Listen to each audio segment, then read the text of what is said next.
গতিকে মই মোৰ স্থিতি স্পষ্ট, খালি ঐক্যৰ প্ৰতি সন্মান জনাই মই এই যিটো সিদ্ধান্ত সেইটোৰ প্ৰতি মই ৰখি আছো। কিছুমান সমষ্টিত কিছুমান এনেকুৱা প্ৰাৰ্থিত্ব আছে, তেখেতসকলৰ প্ৰাৰ্থিত্ব যদি বাছনি কৰে কংগ্ৰেছে, এইফালে প্ৰাৰ্থিত্ব ল'ব, এইফালে মুখ্যমন্ত্ৰীৰ ওচৰত পৰিস্থিতি যিয়ে নহওক মই নিৰ্বাচন খেলিম। খালি এটা বিৰোধী ঐক্যৰ এটা প্ৰক্ৰিয়া চলি আছে বুলি মই এটা সময়লৈ অপেক্ষা কৰি আছো। যিহেতু নেতৃত্ব কংগ্ৰেছে লৈছে, নেতৃত্ব লোৱাৰ পিছত তেখেতসকলৰ ঘোষণাটো হ'ব 11 তাৰিখে। এতিয়া মইতো কংগ্ৰেছী নহয়, মই কংগ্ৰেছৰ ঘোষণাৰ প্ৰতি মোৰ কোনো ইণ্টাৰেষ্ট নাই। তেখেতসকলে কি ঘোষণা কৰিব, কোনটো সমষ্টি এৰিব, কাক দিব নিদিব, সেইটো তেখেতসকলৰ বিষয়। বিজেপিক পৰাজয় কৰাৰ ক্ষেত্ৰত বিৰোধী ঐক্য মঞ্চ গঠন হৈছিলে। গতিকে মই মোৰ স্থিতি স্পষ্ট, খালি ঐক্যৰ প্ৰতি সন্মান জনাই মই এই যিটো সিদ্ধান্ত সেইটোৰ প্ৰতি মই ৰখি আছো। আৰু যিদিনাই ঘোষণা হ'ব সেই সিদ্ধান্তৰ পিছত মই কি প্ৰতিক্ৰিয়া দিম আপোনালোকক মই মাতি জনাম। আমি চাওক, এৰা ধৰাৰ মাজততো আমি দুখনটো প্ৰথমৰ পৰাই কৈ আছো। আমাৰ নতুন দল, আমি প্ৰথমবাৰৰ পৰা অৱতীৰ্ণ হ'ম, গতিকে আমাৰ দলৰ মাজত আমি দুখন লাগে বুলি কৈ আছো। এতিয়া দুখন বুলি কোৱাৰ লগে লগে ডিব্ৰুগড়তো আছেই, আমি গুৱাহাটীতো কৰিছোঁ। আজি প্ৰদেশ কংগ্ৰেছৰ সভাপতিৰ মন্তব্য আছে সংবাদ মাধ্যমত, জাতীয় পৰিষদে গুৱাহাটীতো বিচাৰিছে, কিন্তু বৰপেটা কথাটো এতিয়ালৈ কোৱা নাই। মোৰ এটা সন্দেহ তাতে আছে যে বৰপেটা কথাটো কিয় অহা নাই।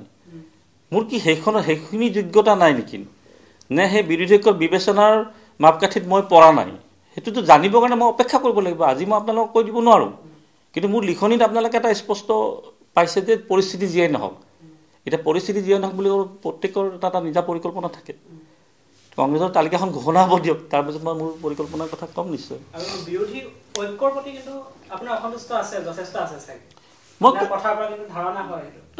মইতো স্পষ্টকৈ কওঁ, মই কালিও কৈছোঁ যে আপোনালোকে লিখনিটোত যি বুজিছে বুজিছে তাত, কিন্তু কিছুমান কথা মই লিখনিটোত এতিয়াও খোলাকৈ প্ৰকাশ কৰিব পৰা নাই। খালি মই ৰখি আছোঁ, অপেক্ষা কৰি আছোঁ 11 তাৰিখলৈ। আৰু মই সেইবোৰ অসম জাতীয় পৰিষদ দলৰ, মই কংগ্ৰেছৰ নহয়। মই প্ৰাৰ্থিত্ব বিচাৰিম আমাৰ দলত। দিল্লী 11 তাৰিখে প্ৰাৰ্থিত্ব ঘোষণা কৰিব, সেইটোত মই নাই। কিন্তু দলে যিহেতু বিৰোধী ঐক্যত সমৰ্থন কৰিছে, দলে এটা 11 তাৰিখলৈ দলে অপেক্ষা কৰি দলৰ বিৰোধী ঐক্যৰ সিদ্ধান্ত কংগ্ৰেছে কি লয় দলক জনাব আমাক। দলক জনোৱাৰ পাছত দলে আমাৰ লগত মোৰ লগত আলোচনা কৰিব, কাৰণ মইতো পাৰ্টিটো মই এতিয়ালৈ মই খালি কৈছোঁ যে মই নিজৰ দলটোত মই এটা কথা কৈ থৈছোঁ যে মই বৰপেটা লোকসভাত, মানে যিহেতু হাজো আৰু শুৱালকুছিটো বৰপেটা লোকসভাত অন্তৰ্ভুক্ত হৈছে, মোৰ এইটো হোম সমষ্টি হৈ গ'ল, স্থানীয় হৈ গ'লোঁ, মই তাৰে ভোটাৰ হৈ গ'লোঁ। গতিকে মই মোৰ কথা কৈ থৈ দিছোঁ, যিহেতু বিৰোধী ঐক্যৰ নেতৃত্ব লৈছে কংগ্ৰেছে, তেখেতসকলৰ সিদ্ধান্তটো আহক আগে।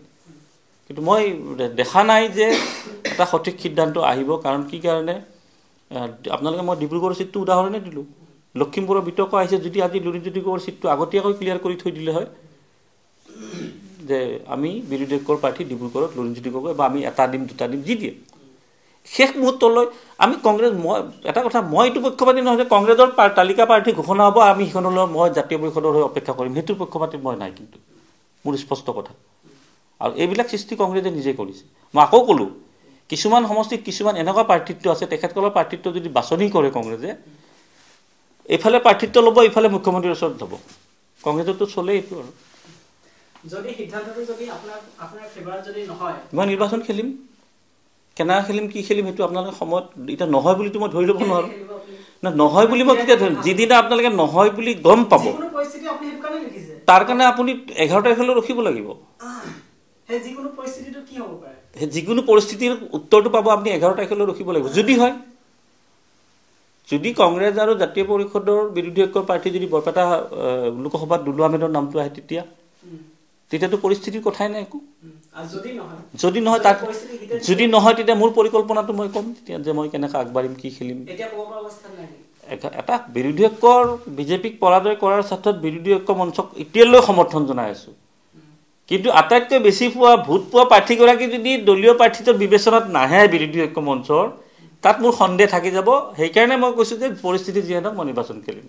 যিগৰাকী দুলু আহমেদে যোৱা বিধানসভা নিৰ্বাচনত অসম জাতীয় পৰিষদৰ আটাইতকৈ বেছি ভোট পাইছিলে হাজো সমষ্টিৰ পৰা, আৰু সেই হাজো সমষ্টি এতিয়া বৰপেটাত অন্তৰ্ভুক্ত হৈছে। 2019 লোকসভা নিৰ্বাচনতো বৰপেটা হাজো সমষ্টি বৰপেটাত অন্তৰ্ভুক্ত নাছিল, কিন্তু সমষ্টি পুনৰ নিৰ্ধাৰণ প্ৰক্ৰিয়াত হাজো শুৱালকুছিটো বৰপেটাত অন্তৰ্ভুক্ত হৈছে।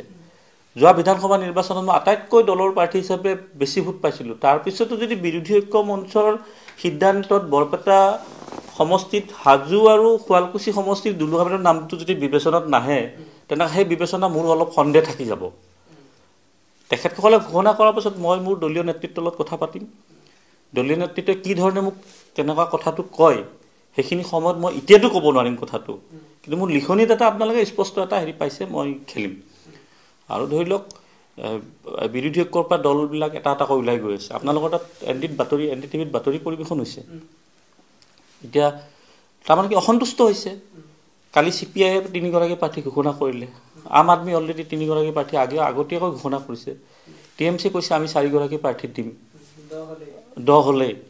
এতিয়া কথাটো হ'ল মই আগৰ পৰা 6 মাহ আগৰ পৰাই কৈছিলোঁ যে এইবাৰ মই বৰপেটাত মই কুমাৰীটো নেখেলোঁ বুলি কোৱা নাই। এতিয়া আপুনি কওক যে মই ইমান এটা শক্তিশালী স্থিতিত থকাৰ পাছত জয় পৰাজয়টো বেলেগ বিষয়, তাৰপিছত যদি মোৰ চিটটো দলীয় প্ৰাৰ্থীটো বিবেচনাতে নাহে বিৰোধী ঐক্যৰ মঞ্চত, কিন্তু সেই বিবেচনা মোৰ সন্দেহ থাকি যাব।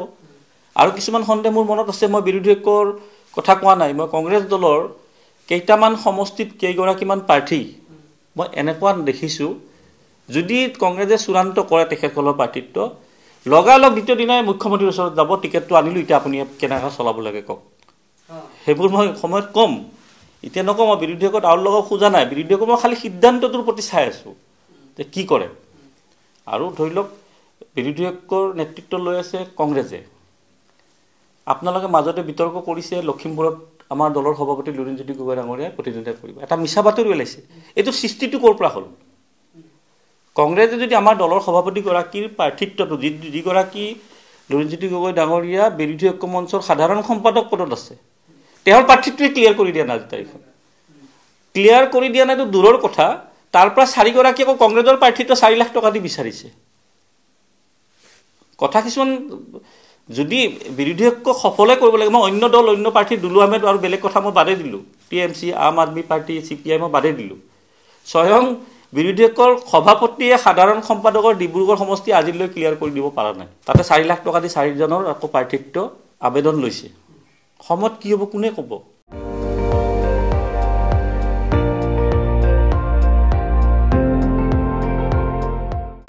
আপুনি চাই আছে ND24, সৰ্বশ্ৰেষ্ঠ নহয় সৰ্বোত্তমৰ দৌৰ।